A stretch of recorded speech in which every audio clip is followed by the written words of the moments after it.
हाँ भाई, नमस्कार दोस्तों। आज अपन बहुत ही महत्वपूर्ण टॉपिक पढ़ने के लिए जा रहे हैं। निश्चित रूप से जहाँ भी राजस्थान की परीक्षाओं की बात होती है, जहाँ पर राजस्थान के 5 प्रश्न भी आते हैं, तो एक प्रश्न उनमें से जरूर रहता है। और वो टॉपिक आज हम पढ़ रहे हैं, बिजोलिया किसान आंदोलन।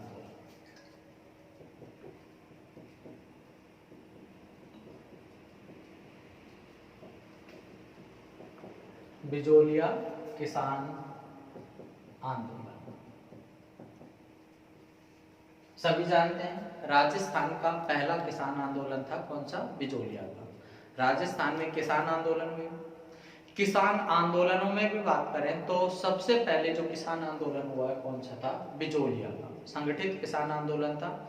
ये राजस्थान का ही नहीं अपितु देश का पहला अहिंसात्मक, सबसे लंबा चलने वाला और अहिंसात्मक था, सबसे लंबा चलने वाला था और पहला किसान आंदोलन था कौन सा? बिजोलिया का। तो तीन विशेषता यहीं पर निकल करके आ जाती है। पहली बात देश का पहला, दूसरी बात अहिंसात्मक, तीसरी बात सबसे लंबा चलने वाला। 44 वर्ष तक ये किसान आंदोलन चला है। 1897 से लेकर के 1941 ईस्वी तक। 1897 से 1941 ईस्वी तक चला। तो ये देश का पहला अहिंसात्मक और सबसे लंबा चलने वाला किसान आंदोलन। पहले हम जाने बिजोलिया क्या है। बिजोलिया क्या है? वर्तमान में बिजोलिया नाम का स्थान पड़ता है भीलवाड़ा में। कहां पर है ये स्थान? भीलवाड़ा में। भीलवाड़ा में ये स्थान पड़ता है। भैंसरोडगढ़ से लेकर के बिजोलिया तक का जो भाग है उसे कहा जाता है ऊपर माल। भैंसरोडगढ़ जगह है चित्तौड़गढ़ में, बिजोलिया है भीलवाड़ा में। इस दोनों के मध्य का जो क्षेत्र उसे क्या कहा जाता है? ऊपर माल। ये ऊपर माल नाम की जगह है। ये जगह दी गई थी अशोक परमार को, इसलिए इस ठिकाने के प्रवर्तक या संस्थापक कहे जाते हैं अशोक परमार। अशोक परमार कौन थे? एक मेवाड़ का शासक हुआ था राणा सांगा, जिसे संग्राम सिंह सेकंड भी कहा जाता है। 17 मार्च 1527 ईस्वी में हुआ था खानवा का युद्ध। कौन सा युद्ध? खानवा का। राणा सांगा ने राजपूतों को पाती परवन भिजवाए थे युद्ध की सूचनार्थ, युद्ध में सहायता के लिए। इसी क्रम में एक भरतपुर का था अशोक परमार। अशोक परमार भरतपुर की जो रियासत थी वहां का था अशोक परमार। जगनेर नाम का स्थान पड़ता था। वर्तमान में जगनेर नाम का जो स्थान है आगरा जनपद में, जैसा अपने यहाँ पर जिले बोलते हैं राजस्थान में, ऐसे ही उत्तर प्रदेश में क्या कहा जाता है? जनपद। तो वर्तमान में जगनेर नाम की जो जगह है कहां पर है? आगरा में है। उस समय के हिसाब से कौन सी रियासत का क्षेत्र हुआ करता था? भरतपुर रियासत का। तो भरतपुर रियासत का जगनेर नाम के स्थान का था कौन? अशोक परमार। मतलब जगनेर वर्तमान में कहां है? आगरा में। तो आज के संदर्भ में हम कहें कि आगरा जनपद की जगह है जगनेर, वहां का अशोक परमार था। अशोक परमार ने खानवा के मैदान में राणा सांगा की सहायता की। कब की बात है? 1527 ईस्वी की। और इसमें महत्वपूर्ण योगदान दिया अशोक परमार ने। इसलिए खुश होकर के राणा सांगा ने अपने मेवाड़ के क्षेत्र में से ऊपर माल का जो क्षेत्र था वो अशोक परमार को दिया। इसलिए इस ठिकाने के प्रवर्तक या संस्थापक किसे कहा जाता है? अशोक परमार को। अशोक परमार को कहा जाता है। इस ऊपर माल का ही एक क्षेत्र है बिजोलिया। कौन सी जगह है? बिजोलिया। बिजोलिया जो जगह है, इस बिजोलिया का नाम पड़ा विजयापल्ली से। पहले कहा जाता है इस जगह को विजयापल्ली।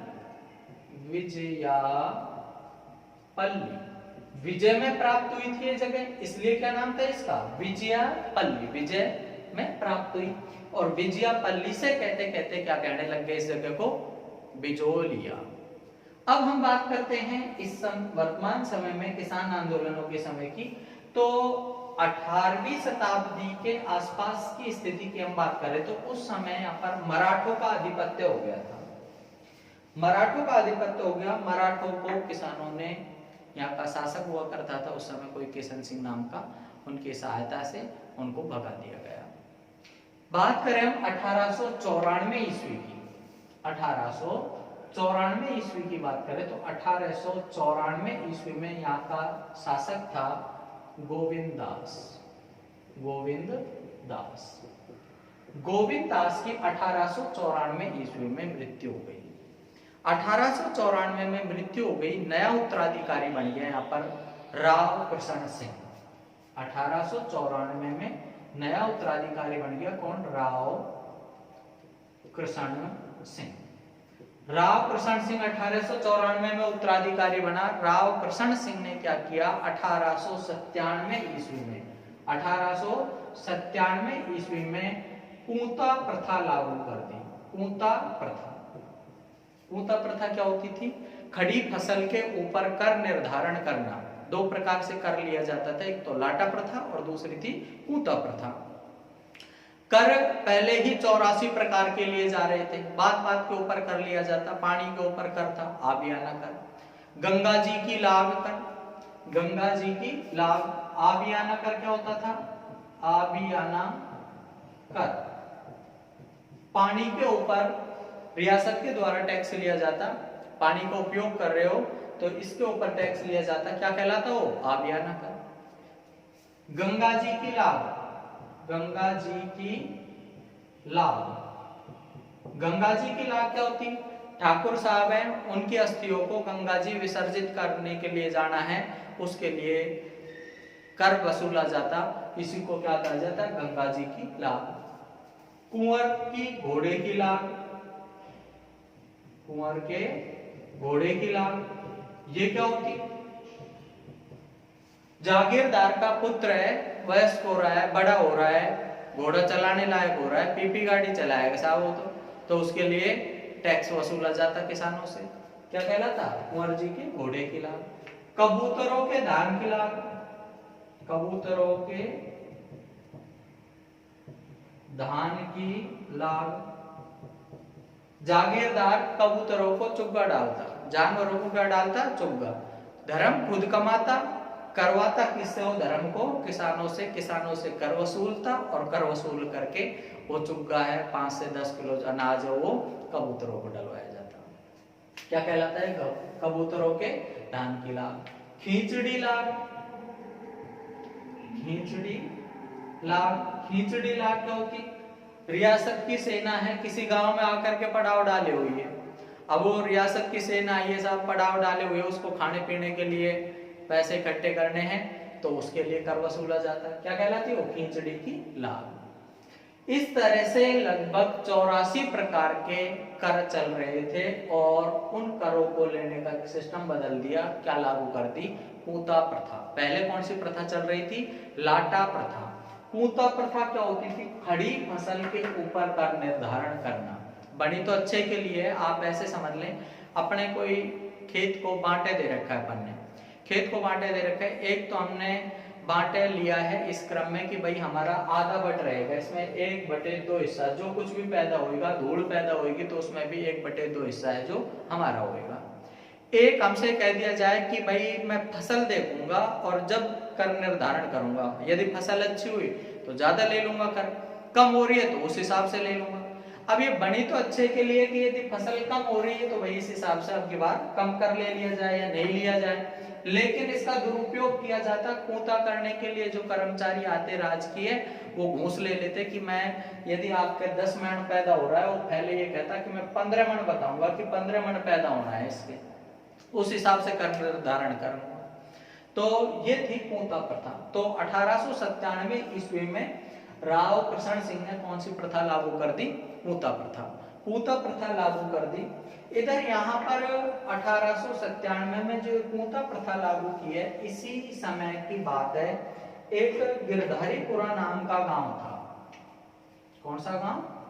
गिरधारीपुरा। गिरधारीपुरा गांव था। इस गिरधारीपुरा गांव में एक गंगाराम नाम का धाकड़ रहता था। गंगाराम धाकड़। बिजोलिया में धाकड़ जाति का अधिकांशतः किसान रहा करते थे। तो गंगाराम धाकड़ के पिता की मृत्यु हो गई। मृत्यु हो गई। अब मृत्यु हो गई तो मृत्यु भोज होना था, मृत्यु भोज होना था उस समय गंगा राम धाकड़ बेचारा बैठा बैठा रोए। लोग बाग उसको समझाए, भाई क्यों रोता है, बड़े बूढ़े आदमी जाते ही, ठीक है, वो रोए, मुझे भी ले जाता, तो तुझे ले जाता कोई पिताजी टाटा सुमो थोड़ी करके ले गए, कोई अरमाडा में थोड़ी गए हैं जो तुझे ले जाता। कि कलेश इस बात का नहीं है, कलेश इस बात का है कि गंगाराम धाकड़ कहने लग गया कि पिताजी तो गए, उनका 12वां करना है, मृत्यु भोज करना है, और मृत्यु भोज में पहले हिसाब रहता था कोई 84 पचमेलार गांव गड़ा बड़ा, ठीक है, और परोसे जाते घर गए के, इतना बड़ा खर्चा होता था, इसलिए इसको मृत्यु भोज को खर्चा भी कह दिया जाता है, या अपने मौसर भी कहा जाता है राजस्थान की संस्कृति में। तो इतना बड़ा खर्चा होगा, मैं कैसे वहन कर पाऊंगा। इस समय जो पूता प्रथा लागू कर रखी है, खाने को भी दाने नहीं है, और यहाँ पर ऊपर से मृत्यु भोज का काम शुरू हो गया। ऐसी स्थिति में यहाँ पर 2 पटेल जी भी आए हुए थे मृत्यु भोज के समय यहाँ के। एक का नाम था नानजी पटेल और दूसरा था ठाकरी पटेल। नानजी ठाकरी के सामने भी बात आई कि साहब क्या उपचार किया जाए। नानजी ठाकरी ने कहा कि भाई ये तो अपना है निकम्मा, जागीरदार कैसा है निकम्मा, कौन, राव कृष्ण सिंह। इसकी शिकायत करके आते हैं मेवाड़ के महाराणा के पास। किसके पास? मेवाड़ के महाराणा, क्योंकि ये जो जागीरें हैं ये किसके नियंत्रण में है? मेवाड़ के महाराणा। मेवाड़ मतलब उदयपुर। उदयपुर के महाराणा इस समय हुआ करते थे राणा फतेह सिंह। राणा फतेह सिंह ये राणा वही है जिन्होंने फतेह सागर झील का पुनर्निर्माण करवाया था। निर्माण किसने करवाया था ये आप कमेंट्स बॉक्स में लिखें और अभी बताएं, फतेह सागर झील का निर्माण किसने करवाया। बात कर रहे हैं फतेह सागर झील का पुनर्निर्माण किसने करवाया था? फतेह सिंह ने। यह वही महाराणा फतेह सिंह है जो लॉर्ड कर्जन के दरबार में जा रहा था। 1903 ईस्वी की बात है। 1903 ईस्वी में लॉर्ड कर्जन का दरबार लगना था दिल्ली, तो उसमें जा रहा था। जब इस बात की सूचना, अपने कवि थे केसरी सिंह बारठ, कवि भी थे और क्रांतिकारी भी थे, जब उनको इस बात की सूचना लगी कि मेवाड़ का महाराणा है जो अंग्रेजों के सामने जाकर के ऊंचा नीचा होएगा, मतलब उनके दरबार में उपस्थिति देगा, तो मेवाड़ के महाराणा को केसरी सिंह बारठ ने चेतावनी रा चुंगटा लिखा। चेतावनी रा चुंगटा तेरे सोरठे लिखे। सोरठे क्या होते हैं? एक छंद का नाम है, जैसे अपने दोहा बोलते हैं, राम नाम की लूट है, लूट सके तो लूट, अंतकाल पछताएगा प्राण जाएंगे छूट। ये कौन सा छंद है? दोहा। दोहे को ही उल्टा करके जब बोला जाता है तो उस छंद को कहा जाता है सोरठा। जैसे लूट सके तो लूट, राम नाम की लूट है, प्राण जाएगा छूट, अंतकाल पछताएगा। तो इस छंद को क्या कहा जाता है? सोरठा। तो तेरे सोरठे लिखे, इन्हीं को क्या कहा जाता है? चेतावनीरा चुंगटा। चेतावनीरा चुंगटा की रचना किसने की है? केसरी सिंह बारठ ने। केसरी सिंह बारठ प्रसिद्ध क्रांतिकारी और कवि था। इसकी जो और रचनाएं दुर्गादास चरित, प्रताप चरित, रूठी रानी और चेतावनीरा चुंगटा किसकी रचना है? केसरी सिंह बारठ की। केसरी सिंह बारठ ही था जिसने राणा फतेह सिंह को लॉर्ड कर्जन के दरबार में जाने से रोका था। निष्कर्षतः बात यह, इस समय मेवाड़ के महाराणा कौन है? राणा फतेह सिंह।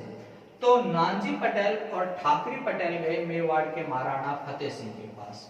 दुर्भाग्य से इस समय मेवाड़ के महाराणा थे वो उदयपुर उपस्थित नहीं थे, तो नानजी पटेल और ठाकरी पटेल थे, वो अपने शिकायती पत्र को वहां छोड़ आए कि महाराणा को दिखा देना।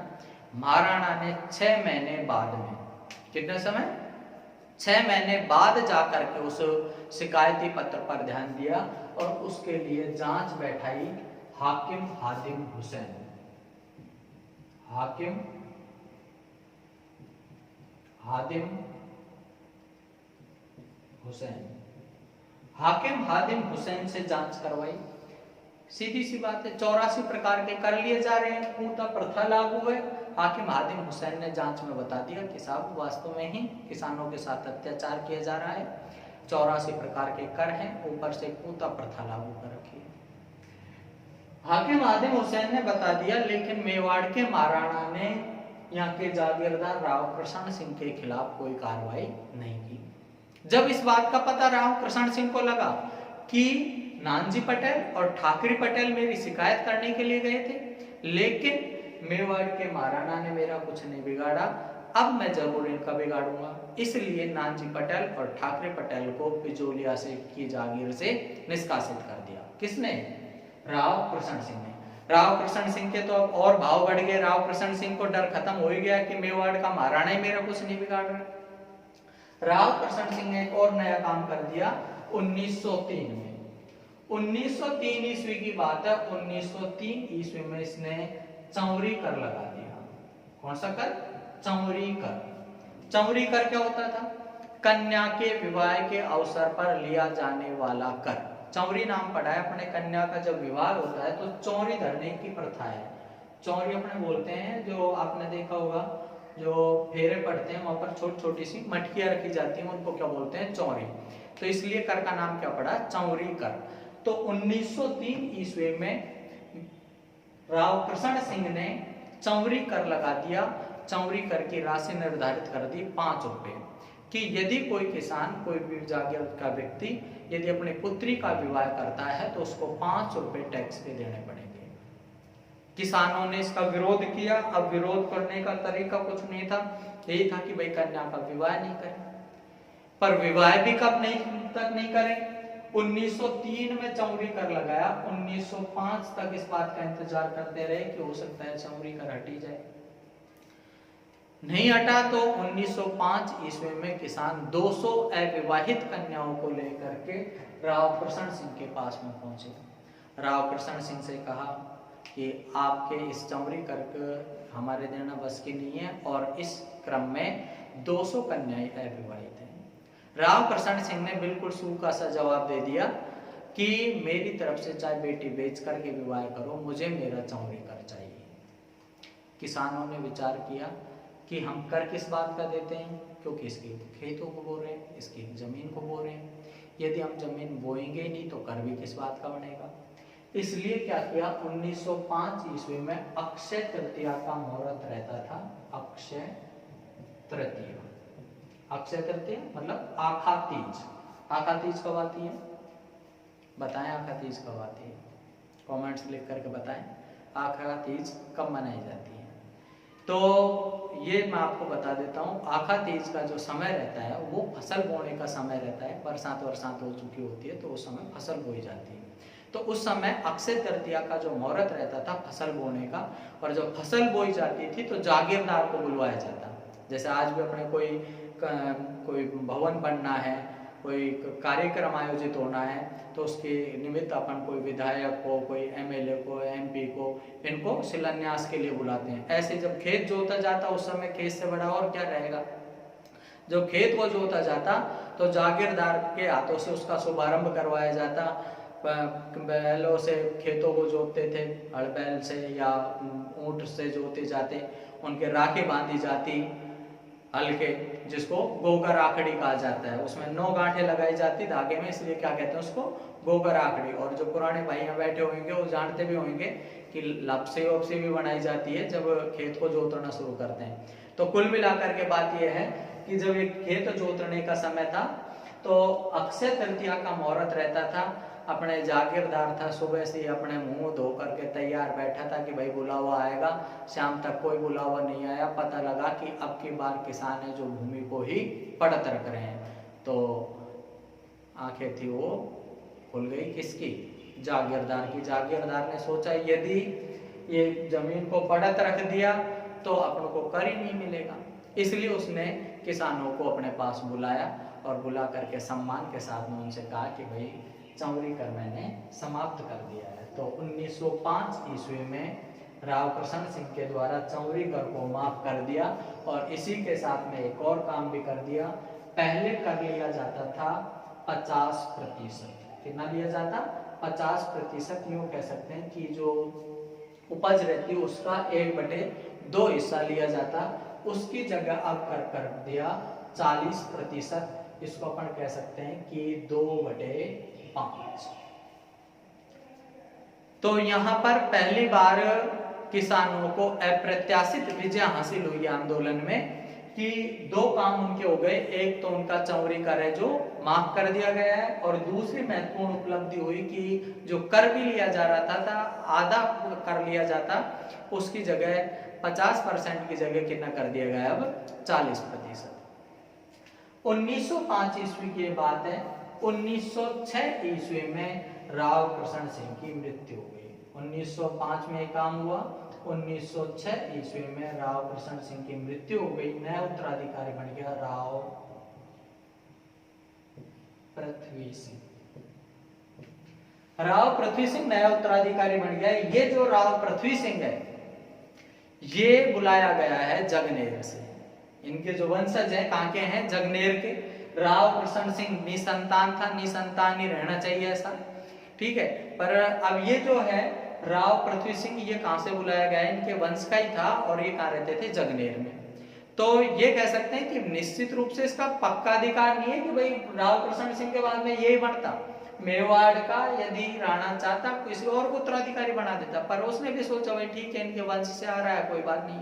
पर इस बात के लिए इसको मोटी रिश्वत दे चुकानी पड़ी राव पृथ्वी सिंह को। किसको, मेवाड़ के महाराणा को। इसने इस बात की मोटी रिश्वत चुकाई मेवाड़ के महाराणा को। जो मेवाड़ के महाराणा को मोटी रिश्वत चुकाई, ऊपर से अब इसकी नौकरी लगी है, जागीरदार बना है। जागीरदार बनेगा तो सीधी सी बात है अपने भाई नौकरी लग जाए, कल अपने राजस्थान पुलिस में भर्ती हो जाए, पटवारी में हो जाए, कहीं एसएससी में हो जाए, कहीं ग्राम सेवक में हो जाए, पार्टी वार्टी करेंगे। तो इसने भी अपने पार्टी वार्टी की पीएफआई करी होगी, ठीक है। मोटा इसने खर्चा कर दिया, उसमें खर्चा कर दिया। इस बात का एक और नया कर लगा दिया 1906 में। कौन सा, तलवार बंदी कर।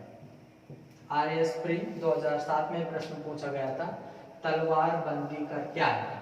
उत्तराधिकारी बनने पर लिया जाने वाला कर क्या कहलाता है, तलवार बंदी कर।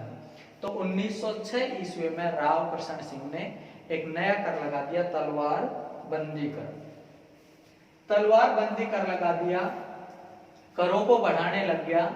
इस क्रम में अब एक आंदोलन की शुरुआत करने वाले आ रहे हैं साधु सीता रामदास। साधु सीता रामदास, साधु सीता रामदास।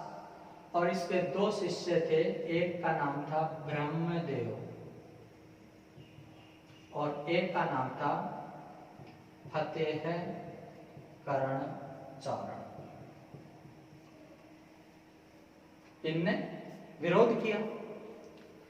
विरोध किया तो ब्रह्मदेव और फतेह करण को तो बिजोलिया से निष्कासित कर दिया। किसने, राव पृथ्वी सिंह ने। राव पृथ्वी सिंह ने इन दोनों को बिजोलिया से निष्कासित कर दिया।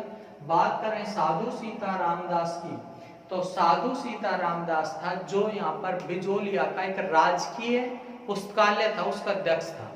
सरकारी पुस्तकालय था, लाइब्रेरी थी, उसका अध्यक्ष हुआ करता था। पढ़ा लिखा आदमी था, समझदार था, तो इसको पुस्तकालय अध्यक्ष बना रखा। उस पुस्तकालय अध्यक्ष के पद से हटा दिया किसने, राव कृष्ण सिंह ने। हमारी बिल्ली हमको ही में हमसे तनख्वाह पा रहा है और हमारे खिलाफ बोलने लग गया। राव कृष्ण सिंह को हटा दिया। उसके बाद में राव कृष्ण सिंह पढ़ा लिखा आदमी था, समझदार आदमी था, इसने हमने दूसरा काम शुरू कर दिया। 1913 ईस्वी में ये घटनाक्रम हुआ। 1914 ईस्वी में ये अपने दूसरे काम से जुड़ गया, एक विद्या प्रचारणी सभा। क्या बोली इसने, विद्या प्रचारणी सभा। देखिए, विद्या प्रचारणी सभा के संस्थापक हैं हरि भाई किंकर। हरि भाई किंकर ने विद्या प्रचारणी सभा की स्थापना की थी ओछड़ी चित्तौड़गढ़ में। नाम तो इसका विद्या प्रचारणी सभा, विद्या के प्रचार के लिए बनी है, पर वास्तव में ये जो काम करती थी वो देशभक्ति के लिए युवकों को तैयार करने का काम करती, कोई जन जागृति के काम करती। तो इस तरह का एक विद्यालय खोल रखा था, विद्या प्रचारणी सभा। किसने स्थापना की थी, हरि भाई किंकर ने। कहां पर की, ओछड़ी चित्तौड़गढ़ में। उसी की एक शाखा अपने साधु सीताराम दास ने कहां पर डाल लिए? बिजोलिया। बिजोलिया में डाल ली। 1916 ईस्वी की बात है, 1916 ईस्वी में, 1916 ईस्वी की बात है, 1916 ईस्वी में इस विद्या प्रचारिणी सभा का वार्षिक जलसा होना था। वार्षिक जलसा का मतलब वार्षिक उत्सव, एनुअल फंक्शन। अब एनुअल फंक्शन होना था तो सोचा भाई दोनों जो शाखाएं एक ही जगह बड़ा सा प्रोग्राम रख लेंगे। भाई ये मान लो कि अपने जैसे कोचिंग संस्थान है भाई, मालवीय नगर में भी है, प्रेमकुंज में भी है, यहाँ पर्याप्त स्थान है भाई, यहीं पे अपने एक बड़ा उत्सव रख लेंगे। तो मूल रूप से शाखा कहाँ पर है? ओछड़ी चित्तौड़गढ़ में। तो ओछड़ी चित्तौड़गढ़ में ही विद्या प्रचारिणी सभा का वार्षिक जलसा रखा। कब की बात है? 1916 की। यहाँ 1916 में साधु सीताराम दास की मुलाकात हो गई है किससे? विजय सिंह पथिक। इसके बारे में जान लेना बहुत जरूरी है। विजय सिंह पथिक वास्तव में नाम है इसका भूप सिंह। 1873 ईस्वी में इसका जन्म हुआ था गुठावली गांव, बुलंदशहर, यूपी। गुठावली गांव, बुलंदशहर, यूपी में जन्म हुआ है 1873 ईस्वी में। किसका? विजय सिंह पथिक का। विजय सिंह के पथिक के जो दादाजी थे ये 1857 की क्रांति में शामिल थे, वहां शहीद हो गए थे क्रांति में। तो ये परिवार क्रांतिकारी परिवारों में से माना जाता है। बात यह है 1907 ईस्वी में विजय सिंह पथिक था, मतलब भूप सिंह था, ये सचिंद्र नाथ सान्याल और रास बिहारी बोस जो क्रांतिकारी हैं, सचिंद्र नाथ सान्याल और दूसरा रास बिहारी बोस के संपर्क में आ गया। उन्होंने गतिविधि बता दी इसको क्रांतिकारी। अब 1915 ईस्वी की बात है, 1915 ईस्वी में सचिंद्र नाथ सान्याल और रास बिहारी बोस ने संपूर्ण भारत में क्रांति की, सशस्त्र क्रांति की योजना बनाई कि शस्त्र लेकर के और जब अपन क्रांति करेंगे। इसी क्रम में अपने अजमेर का, राजपूताने का जो केंद्र शासित प्रदेश था, अजमेर मेरवाड़ा का क्षेत्र, यहाँ पर क्रांति का भार सौंप दिया एक तो भूप सिंह को। किसको? भूप सिंह। और दूसरे थे गोपाल दास खरवा को। दुर्भाग्य से क्रांति का भेद खुल गया, क्रांतिकारी पकड़ में आ गए, इनके साथी थे वो पकड़ में आ गए और इनको टोडगढ़ के किले में नजरबंद कर दिया गया। कहाँ? टोडगढ़ का किला, वहीं पर टोडगढ़ का किला है, ब्यावर अजमेर में पड़ता है। कर्नल जेम्स टोड ने अपने रहने के लिए बनवाया था, इसलिए क्या कहते? टोडगढ़ का किला। टोडगढ़ जब टोड थे, कर्नल जेम्स टोड जब अपने राजपूताने में सबसे पहले आए थे तो मांडलगढ़ के किले में रुके, उसके बाद में उन्होंने खुद का किला बनवा लिया। तो किला क्या कहलाता है? टोडगढ़ का किला। तो इस टोडगढ़ के किले में नजरबंद कर रखा था किसको? क्रांतिकारियों को। भूप सिंह भी यहीं पर था। अब बात यह हुई कि जब भूप सिंह यहाँ पर था, एक इसका फिरोजपुर का और केस चल रहा था। फिरोजपुर में कोई षड्यंत्र रचा था इसने, उसका केस चल रहा था। अब उसके गिरफ्तारी के वारंट जारी हो गए थे। गिरफ्तारी के वारंट जारी हो गए जब भूप सिंह को इस बात का पता लगा कि अभी तो यहाँ किले में पड़े हुए हैं। जैसे समझ लो अपने आप कोरोना हो जाए तो ये है कि भैया अपने एक तो क्वारंटाइन करके यहीं छोड़ दे, एक अपन को हॉस्पिटल में ले जा पट के। तो ऐसे ही क्या है कि यहाँ पर टोडगढ़ के किले में ही था। अब जो फिरोजपुर वाला जो केस है उसमें इसके वारंटी जारी हो गए, तो इसको वारंट जारी हो गए, अब इसको ले जाकर के पटकेंगे कहाँ? जेल में। इस डर की वजह से भूप सिंह था टोडगढ़ के किले को कूद करके निकल लिया। दाढ़ी बढ़ा ली इसने, दाढ़ी बढ़ा करके अपने ये आगे चला गया। आगे गया, भाणा गांव पड़ता है कांकरोली राजसमंद में, वहां इसने एक पाठशाला खोल ली। भाणा गांव था, कौन सा गांव? भाणा गांव कहां पड़ता है? कांकरोली राजसमंद, मेवाड़ की तरफ आ रहा है। तो कांकरोली राजसमंद में इसने पाठशाला खोली। यहाँ पर एक मोही का जागीरदार था, उससे इसकी मुलाकात हो गई। फिर ये मोही गया, मोही से चलता चलता ये ओछड़ी चित्तौड़गढ़ में पहुंच गया। ओछड़ी चित्तौड़गढ़ में पहुंचकर अपना नाम बदल लिया विजय सिंह पथिक। जैसे दिल जल पिक्चर देखो, श्याम से शाखा बन गया था। कौन? कमेंट्स में बताएं कौन। तो बात यह है कि ये जो था वो भूप सिंह क्या बन गया है? विजय सिंह पथिक। नाम बदल लिया इसने, दाढ़ी बढ़ा ली अपनी और नाम बदल करके रख लिया विजय सिंह पथिक। ओछड़ी चित्तौड़गढ़ में पहुंचा। ओछड़ी चित्तौड़गढ़ है, यहाँ पर विद्या प्रचारिणी सभा खोल रखी है किसने? हरिभाई किंकर ने। हरिभाई किंकर ने 1914 ईस्वी में विद्या प्रचारिणी सभा की स्थापना की थी। विद्या प्रचारिणी सभा का प्रचार करने के लिए हरिभाई किंकर साइकिल पर घूम घूम करके अपने लोगों को जागृति करते। इसी बीच में इनकी मुलाकात हो गई विजय सिंह पथिक से। विजय सिंह पथिक से परिचय हुआ, वही पढ़ा लिखा आदमी है वैसे, ठीक है, और खुद भी एक विद्यालय चला रहा था। कहाँ पे? भाणा गांव कांकरोली राजसमंद में खुद ने भी एक पाठशाला खोली थी। तो हरिभाई किंकर ने कहा भाई अपने ये काम कर ले, अपने यहाँ संस्था चल रही है, कौन सी? विद्या प्रचारिणी सभा। तो विजय सिंह पथिक अब कहां पर जुड़ गया? अपने विद्या प्रचारिणी सभा ओचड़ी चित्तौड़गढ़ में। पुनः बता रहा हूं, विजय सिंह पथिक का वास्तविक नाम क्या था? भूप सिंह। जन्म हुआ था गुठावली गांव, बुलंदशहर, यूपी। इसकी प्रसिद्ध रचना है what are the Indian state. What are the Indian state, इसे कहा जाता है भारत में किसान आंदोलन का जनक। किसको? विजय सिंह पथिक को। तो विजय सिंह पथिक अब इस समय कहां पर है? ओछड़ी चित्तौड़गढ़ में। अब हम बात करते हैं 1916 ईस्वी की। जब 1916 ईस्वी में ओछड़ी चित्तौड़गढ़ में इस विद्या प्रचारिणी सभा का वार्षिक जलसा चल रहा था, तो उसमें अपने बिजोलिया से आया हुआ था कौन? साधु सीता रामदास। और यहाँ पर पहले से ही मौजूद है विजय सिंह पथिक। विजय सिंह पथिक वहां पर जब मंच संचालन कर रहा था, तो वहां पर ओजस्वी तेजस्वी भाषण दे रहा था। जब ऐसे भाषणों को वो तो क्रांतिकारी आदमी था, तो वही भाषा में उसको मारा, उसको कूटा, उसको पीटा। तो जब साधु सीता रामदास ने देखा यार ये ऐसा उत्साही युवक की तो अपन को आवश्यकता है, साधु सीता रामदास ने उसको वहीं पकड़ लिया।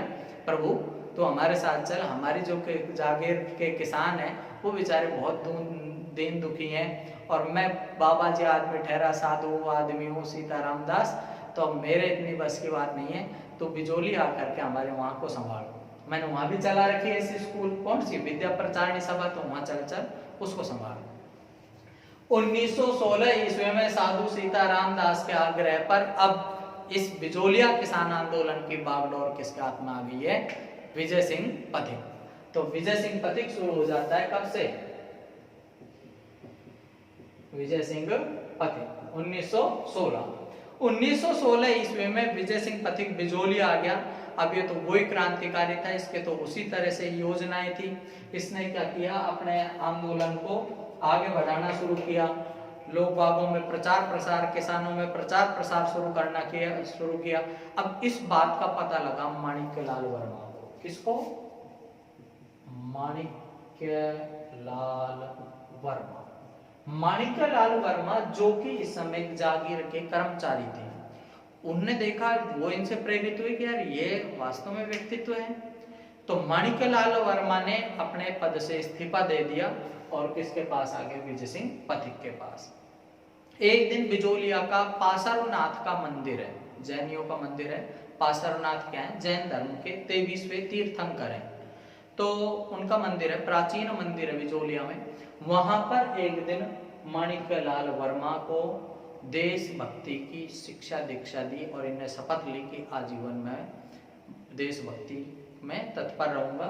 तो दो शिष्य पैदा हो गए विजय सिंह पथिक के, एक तो माणिक्यलाल वर्मा और एक चल रहा अपना साधु सीता रामदास।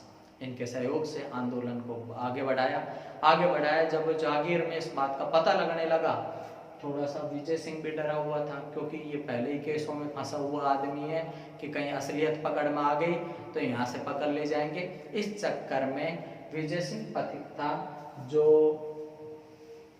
उमा नाम का स्थान था, उमा की झोपड़ी पड़ा करती थी, उमा का खेड़ा बोलते थे उसको। उमा का खेड़ा, खेड़ा है, पुर ही है, ये क्या है? एक गांव को जो एक क्षेत्र बस जाता है उसको कह देते हैं, जैसे माली खेड़ा, ठीक है। तो ऐसे ही उमा का खेड़ा नाम का स्थान था, वहां पर एक वीरान स्थान पर झोंपड़ा था। उस झोंपड़े में रहा करता था वो विजय सिंह पथिक। वहीं से ही आंदोलन का संचालन कर रहा था कि कोई को पता नहीं चले। और 1917 ईस्वी में इसके द्वारा ऊपरमाल पंच बोर्ड, ऊपर माल पंच बोर्ड का गठन किया गया। कब? 1917। ये हालांकि वही रहा चौपड़े में, वहीं से इसने दिशा निर्देश दे दिए और ये एक संगठन बनवा दिया। कौन सा? ऊपर माल पंच बोर्ड। इसका फायदा क्या होगा? इसमें सदस्य इकट्ठे किए, सदस्य बना दिए, जिनको अलग अलग जिम्मेदारियां दे दी। एक को सरपंच बना दिया, मन्ना राम पटेल को सरपंच भी कहते हैं, उसको अध्यक्ष भी कह देते हैं। तो मन्ना राम पटेल को इसका क्या बना दिया? अध्यक्ष बना दिया। किसका? ऊपर माल पंच बोर्ड का। ऊपर माल पंच बोर्ड का गठन किया गया है किसके द्वारा? विजय सिंह पथिक। कब किया गया? 1917 ईस्वी में। 1917 ईस्वी में ऊपर माल पंच बोर्ड का गठन किया और अपनी जो क्रियाविधि थी, गतिविधियां थी, उनको संचालित करना शुरू कर दिया। अब यहाँ पर एक समस्या तो ये चल रही थी कि इस समय क्या है कि विश्व युद्ध चल रहा था और विश्व युद्ध के लिए राजकोष में खजाना जमा कराना था, क्योंकि वो विश्व युद्ध के लिए जाना था। तो इसलिए बिजोलिया के जागीरदार है जो कि हिंदुस्तानों से कर वसूलना चाहते थे और जो अपना जो ऊपर माल पंच बोर्ड बना है, किसानों की जो यूनियन बन गई है, इसने कर देने से मना कर दिया। इसी चक्कर में जब किसानों ने मना कर दिया तो एक नारायण पटेल था, नारायण पटेल बड़ा किसान था, इसको बंदी बना लिया। किसानों की ये सभा बन गई थी, ऊपर माल पंच बोर्ड बन गया था। इन्होंने विरोध किया आकर के खड़े हो गए कि मुझे इसको अकेले को बंदी मत बनाओ, हम सबको बंदी बनाओ। जागीरदार भी घबरा गए, तो बड़ी घटना होने लगी, इसको वापस छोड़ना पड़ा। किसको? नारायण पटेल को। अब यह आंदोलन चलता रहा, लेकिन अब इसको बंदी गृह से छोड़ा। उसके बाद में साधु सीता रामदास और एक था प्रेमचंद पटेल, उनको बंदी बना लिया। इस तरह की स्थिति में फिर विजय सिंह पथिक ने सलाह ली गांधी जी से। किससे ली? महात्मा गांधी के पास में गए। कहां पर? वर्धा, महाराष्ट्र। इस समय कहां थे वो? वर्धा, महाराष्ट्र में जाकर के सलाह ली कि क्या ऑप्शन किया जाए। तो उन्होंने सलाह दी, आप एक संघ बनाओ, राजस्थान की सेवा के लिए क्या बनाओ? एक संघ बनाओ। तो इनने 1919 ईस्वी में एक संघ बनाया, राजस्थान सेवा संघ। इसको बनाने वाले थे हरिभाई किंकर, अर्जुन लाल सेठी, विजय सिंह पथिक, राम नारायण चौधरी। ये कांस्टेबल में भी आया हुआ प्रश्न है, LDC 2013 में पूछा हुआ प्रश्न है कि राजस्थान सेवा संघ की स्थापना किस किसने की थी? हरिभाई किंकर, विजय सिंह पथिक, राम नारायण चौधरी, अर्जुन लाल सेठी। चारों ने मिलकर के 1919 ईस्वी में गांधी जी की सलाह पर वर्धा, महाराष्ट्र में राजस्थान सेवा संघ की स्थापना की। लेकिन संघ तो बना रखा है हमने वर्धा में, काम कहां करना है हमको? राजस्थान में। इस कारण से इसे 1920 ईस्वी में इसको कहां लाया गया? अजमेर में। शुरू में कहां स्थापना की गई थी? वर्धा, महाराष्ट्र में। 1920 में फिर कहां की स्थानांतरित कर दिया इसका स्थान? अजमेर। इसी से प्रेरित होकर के चांदमल सुराणा ने मारवाड़ सेवा संघ की स्थापना की थी। मारवाड़ सेवा संघ किसके द्वारा बनाया गया? चांदमल सुराणा के द्वारा। कब? 1920 में, जो बाद में जाकर के मारवाड़ हितकारिणी सभा कहलाई 1924 में, और 1934 में फिर वो मारवाड़ प्रजामंडल बन गया। तो बात अभी इतनी सी है यहाँ पर। मारवाड़ राजस्थान सेवा संघ की स्थापना कब हुई है? 1919 में। कहां पर हुई थी? वर्धा, महाराष्ट्र में। अजमेर में कब स्थानांतरित किया गया? 1920 में। इधर यहाँ पर बात चल रही है कि जो ये मारवाड़, ये राजस्थान सेवा संघ की स्थापना हो गई। इधर विजय सिंह पथिक ने दूसरा काम और किया। विजय सिंह पथिक ने क्या किया? बिजोलिया के किसानों से पैसे इकट्ठे करके एक चांदी की राखी बनवाई। राखी बनवा करके अपना एक मित्र था, वो था गणेश विद्यार्थी।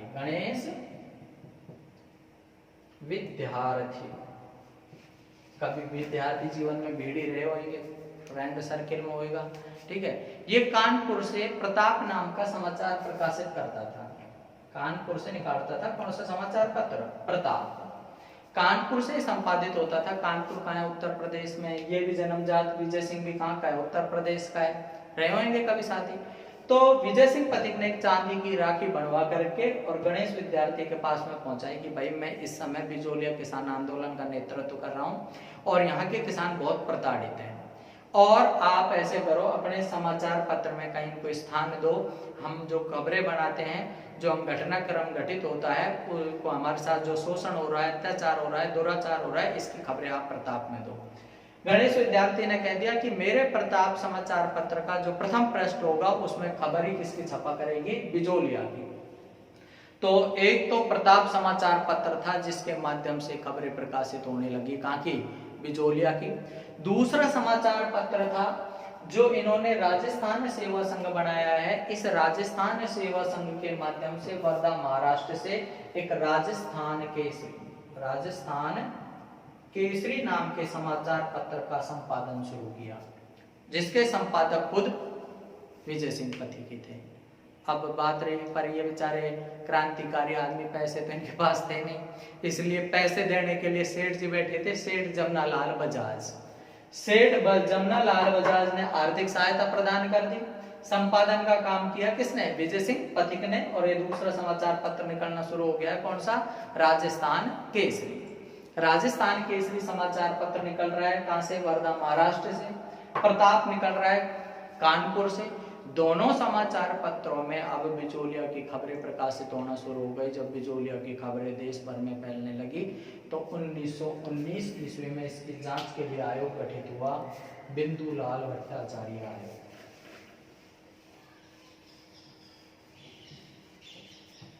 कौन सा आयोग, 1919 में बिंदुलाल भट्टाचार्य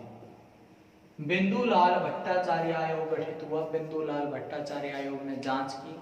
जांच कितनी कर लो, समस्या वहीं की वहीं है, लाग बाग बेगारे बढ़ा रखी हैं, कर वही बने हुए हैं। बिंदुलाल भट्टाचार्य ने भी रिपोर्ट करके कह दिया कि वास्तव में किसानों के साथ में अत्याचार हो रहा है। उसके बाद भी रियासत ने कोई फैसला नहीं ले पाई। इधर यहाँ पर 1920 में ये राजस्थान केसरी की तरह ही राजस्थान सेवा संघ के द्वारा अजमेर से एक नया समाचार पत्र शुरू हो गया, नवीन राजस्थान। अब इन समाचार पत्रों के माध्यम से खबरें प्रकाशित होती रही। नवीन समाचार पत्र था, प्रताप था, राजस्थान केसरी था। बाद में जाकर के मेवाड़ रियासत ने क्या है, इनके ऊपर पाबंदी लगा दी कि इन अखबारों को न कोई खरीदेगा न कोई इनको बेचेगा। यहाँ तक कि किसी के पास में इनकी रसीद भी मिल गई तो उसके ऊपर भी दंड रख दिया, जुर्माना रख दिया। नवीन वाला था, ये तो अपने बंद हो गए, बाहर से छप रहे थे। इनने क्या किया, बाद में जाकर के अपना नाम बदल लिया कि अभी अपना नया है। बाद में इनने इसी का नाम रख दिया तरुण राजस्थान की। अब हमारा तरुण हो गया, युवा हो गया अखबार, नाम भी बढ़िया हो गया। और अपने जो गजट में, मेवाड़ गजट में जो सूचना प्रकाशित हुई थी कि भाई ये नहीं बिकना चाहिए, नवीन नहीं बिकेगा, सब नवीन बिक ही नहीं रहा, हमने तो अखबार ही दूसरा चला रखा है, कौन सा, तरुण राजस्थान। अब यहाँ पर हम बात कर रहे थे 1919 में बिंदुलाल भट्टाचार्य आयोग गठित हुआ। इसने सिफारिश की पर उन पर कोई परिणति नहीं हुई। आंदोलन वही बराबर बना रहा। अब जब ये आंदोलन देश भर में फैलने लग गए इस तरह की घटनाओं के बारे में, तो भारत सरकार तक हिल गई कि किसी भी ढंग से इस आंदोलन को समेटा जाए, किसानों से समझौता किया जाए, क्योंकि इसके आगे हैं और आसपास की जो रियासतें उनमें भी फैल रही है, वो भी, वहां के भी किसान प्रेरित होंगे, वो भी आक्रोश जताएंगे, इसलिए कैसे भी करके इसका सुलटारा किया जाए। फिर उसके बाद में 1922 ईस्वी में खुद आए AGG, agent to governor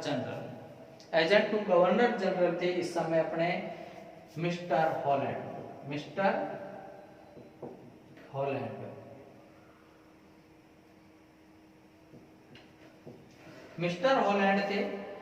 mister Holland आए 1922 में और तुरंत प्रभाव से किसानों के 35 करोड़ को समाप्त करवा दिया। किसानों को सांत्वना मिल गई। अब दूसरा एक और समस्या पैदा हो गई थी इस समय क्या है कि बेगू में और किसान आंदोलन शुरू हो गया था। बेगू कहाँ है, चित्तौड़गढ़ में। बेगू में जो किसान आंदोलन शुरू हुआ था उसके लिए भी बेगू के किसानों को एक ही नेता प्रतीत हो रहा था। किसान आंदोलन का नेतृत्व करने वाला कौन? विजय सिंह पथिक। तो उनने भी उसी को बुलाया था, पर विजय सिंह पथिक व्यस्त थे उस समय बिजोलिया किसान आंदोलन में, इसलिए बेगू भेज दिया था विजय सिंह पथिक ने राम नारायण चौधरी को, जो कि राजस्थान सेवा संघ का मंत्री था, उसको नियुक्त कर दिया कि भाई रामू तू वहां का आंदोलन संभाल ले। पर वहां गोलीबारी हो गई, वहां नहीं संभाल पाया। अब वहां पर पहुंच गए कौन? विजय सिंह पथिक। विजय सिंह पथिक पहुंच गए। यहाँ आंदोलन की बागडोर की बात करें तो यहाँ पर अभी तो आंदोलन को दो और प्रमुख व्यक्ति थे जो काम संभाल रहे थे, माणिक्यलाल वर्मा और साधु सीता रामदास। अब साधु सीता रामदास थे, ये भी मध्य प्रदेश अपने खादी उद्योग के संदर्भ में वहां काम करने को चले गए। अब इस आंदोलन को संभालने लगे हैं माणिक्यलाल वर्मा। माणिक्यलाल वर्मा संभालने लग गए। यहाँ पर क्या किया विजय सिंह पथिक, जब बेगू किसान आंदोलन को संभाल रहे थे तो उनको गिरफ्तार कर लिया, 5 साल की उनको जेल हो गई। 1927 ईस्वी में वहां से लौट करके आए। 1927 में यहाँ पर वापिस एक बार तो 1 करोड़ को हटा दिया गया, 35 करोड़ को समाप्त कर दिया, लेकिन धीरे धीरे फिर यहाँ के जागीरदार ने करों में वृद्धि करना शुरू कर दिया। करों में वृद्धि करना शुरू कर दिया तो अब किसान धीरे धीरे जागरूक होने लग गए थे। माणिक्यलाल वर्मा के नेतृत्व में इस समय आंदोलन चल रहा था, जिनके द्वारा पंछेड़ा नाम का एक कविता भी लिखी गई है। तो बात यह है कि अब वापिस करों को बढ़ाना शुरू कर दिया जागीरदार ने। तो किसानों ने क्या किया? किसानों ने किया कि जमीन से इस्तीफा दे दिया, जो कृषि भूमि थी उससे इस्तीफा दे दिया कि हमें जमीन से इस्तीफा दे रहे, हम बोएंगे ही नहीं।